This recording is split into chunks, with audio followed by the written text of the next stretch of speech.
इस्लामाबाद में additional district and session जज ने मुतनाज़ ट्वीट केस में ईमान मज़ारी और हादी अली चट्ठा की जानिब से दायर 3 मुतफर्रिक दरखास्तें खारिज कर दी हैं। मज़ीद डिटेल हासिल करेंगे नुमाइंदा डॉन न्यूज़ ताहिर नसीर से। ताहिर बताइएगा। जी देखिए, ताहिर नसीर से एक बार फिर रब्ता करने की कोशिश करेंगे। मुतनाज़ ट्वीट केस में ईमान मज़ारी और हादी चट्ठा की दरखास्तें बरीयत खारिज कर दी गई है। ईमान मज़ारी और हादी अली चट्ठा ने 3 मुतफर्रिक दरखास्तें दायर की। एडिशनल डिस्ट्रिक्ट एंड सेशन जज अफजल मजूका ने महफूज फैसला सुना दिया है। ईमान मज़ारी और हादी चट्ठा की दोबारा जरा की दायर दरखास्त भी खारिज कर दी गई है। ताहिर नसीर से इस बारे में मज़ीद तफसीलात लेंगे। जी ताहिर। जी देखिए, इस्लामाबाद के एडिशनल सेशन जज मोहम्मद अफजल मजूका ने ईमान मज़ारी और हादी अली चट्ठा के खिलाफ मतनाज़ा ट्वीट केस की समाअत की है।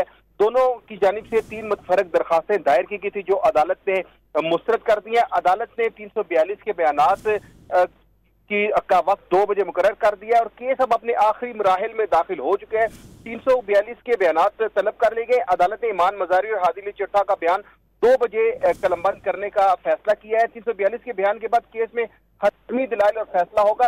ताहम इससे कबल ईमान मज़ारी और हादी अली चट्ठा के वकला की जानब से 3 दरखास्तें दायर की गई थी कि गवाहान को दोबारा तलब किया जाए, ईमान मज़ारी को मुकदमे से बरी किया जाए। ताहम अदालत ने वो तमाम दरखास्तें मुस्तरद कर दी और आज ही 342 के बयानात भी रिकॉर्ड करने का फैसला सुनाया है। 2 बजे 342 के बयानात जो हैं वो रिकॉर्ड किए जाएंगे और उसके बाद इस केस में हतमी दलाइल दिए जाएंगे और फैसला सुनाया जाएगा। जी बहुत शुक्रिया ताहिर नसीर आपका।